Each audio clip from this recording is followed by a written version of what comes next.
Joining us now, the author of The Latino Century, co-host of the podcast, The Latino Vote, and co-founder of the Lincoln Project, Mike Madrid. Politico national correspondent Meredith McGraw, who attended the rally yesterday, and Tim Miller is back with us. So, Mike, I was looking back at our reporting, and just last week, NBC reported that Trump seemed to be making inroads with Latino men. Do these comments hurt the Trump campaign? Let me get your reaction to what you heard. I definitely think that they do hurt the campaign, but I want to put this a little bit in context. Donald Trump may have actually, or at least this rally may have accomplished something that the Harris campaign has been struggling with for 2 years, or Biden and Harris's campaign, which is bringing Donald Trump's Latino levels back down below where they were in 2020. The campaigns have had a difficult time doing that, but this type of narrative does break through. The question will be how much, and I think there's a unique reason why. It's not that Donald Trump said these words, which we've learned to roll our eyes at and sort of dismiss.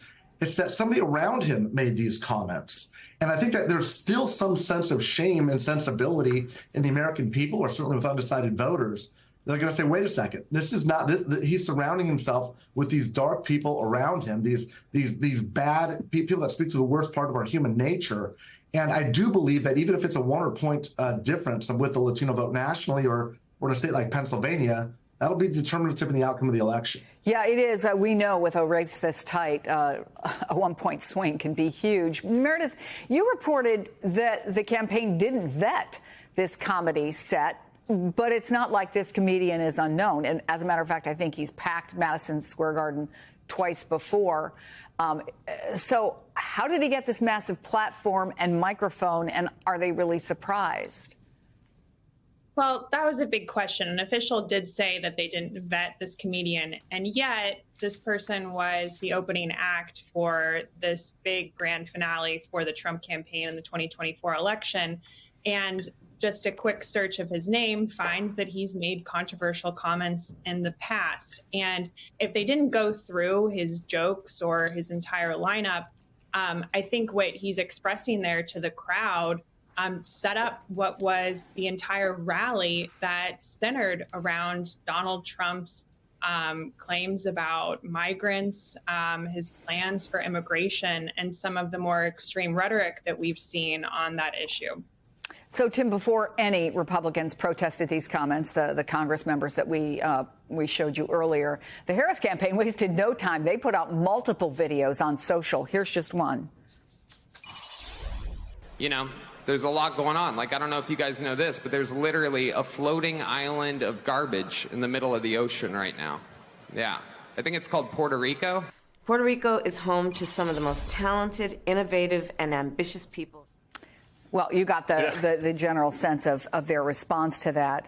By the way, those 3 videos that the Harris campaign put out got millions of views. I want to ask you first, could you imagine in your role on Jeb Bush's campaign just saying to somebody, do whatever you want in front of our biggest, crowd of the entire campaign? But beyond that, what do you think the impact is? Yeah, I think I would have been fired for that, having anti-Puerto Rico jokes at a Jeb event. But Bad Bunny actually shared that video, which is probably more important than what Kamala, than the campaign putting it out, because that's who they're trying to reach. Bad Bunny shared the plan 4 times with his more than 44 million Instagram followers. Ricky Martin wrote in Spanish to his 18.5 million Instagram followers. This is what they think of us, among the others posting J-Lo, Zoe Saldana, Lin-Manuel Miranda. Yeah, this is back to my question. Yeah, no, this is important though, because I come on here a lot to talk about the Nikki Haley swing voters, but there's another group, right, which are traditionally Democrats, like from Democratic constituencies, like younger Latinos, that aren't that excited, and you're trying to reach them. You're trying to motivate them to turn out, and I think that a mistake like this could really have an impact on that. And I think we're not sitting at home on a Sunday night searching for a streaming view of the Trump rally. Unfortunately, they're not listening to the Bulwark podcast, though. Everyone is welcome. So, so I think that this is important as far as breaking through is concerned. And the other thing is, it's always a weakness in politics when you make a mistake that plays to something people already think about you. And that's why the Trump statement that's like, this doesn't reflect the Trump campaign views or whatever, that's not true. It perfectly represents the Trump campaign views. And Don Trump Jr. was retweeting this guy's stuff after the thing was over. So I think that because of that, it isn't just some random guy. It's somebody that perfectly encapsulates what people people are already worried about with Donald Trump, that he looks down and he demeans people that aren't like him. Does it in some way, too, I wonder, Mike, give more views, inform more people about almost simultaneously what Kamala Harris was doing on Sunday, which was putting out an actual plan involving what she would do for the Puerto Rican community, which is also something that many of those celebrities either liked or put out themselves? Yeah, look, the beauty of timing. Timing is one of the very few things that can break your way or break against you in a campaign, especially this late in the cycle. But that side-by-side screen of what was happening, specifically talking about Puerto Rico, you couldn't ask for anything better if you were the Harris campaign. I mean, the truth of the matter is, Harris's announcement on Puerto Rico probably wouldn't have gotten much media traction otherwise, standing alone. But with the fact that, you had this racist comment made by this comedian kicking off their rally, said everything you needed to know. And that contrast is exactly what the Harris campaign needs to impart in the minds of viewers who are just now, so many of these Latino voters are just now turning into this race.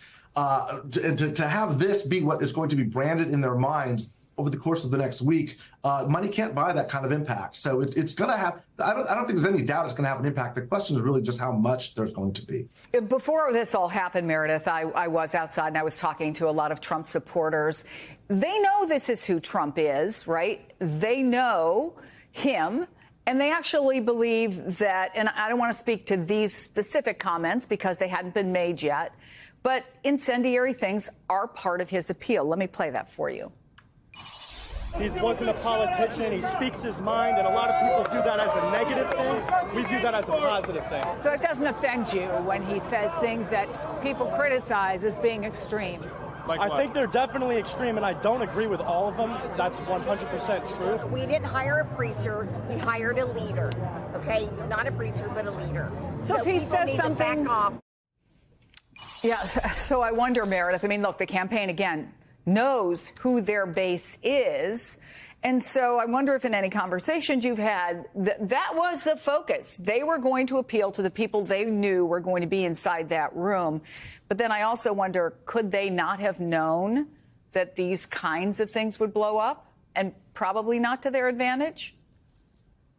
Well, it's funny just listening to those interviews now. I talked to a lot of people who were in that arena, and they said very similar things. They like that Trump says it like it is. But look, this event was geared every step of the way to Trump's base of voters. And, they're ginning them up with, messages from people who are, stars of the MAGA movement, Elon Musk or Don Jr. And yet this election is going to be decided on the margins by people who still haven't made up their minds. Some of them are more moderate voters. And this whole event was geared towards putting the MAGA movement and the Trump campaign and presenting it on the national stage. So my big question is, who are they trying to target with this beyond the base and his super fans who packed that arena last night?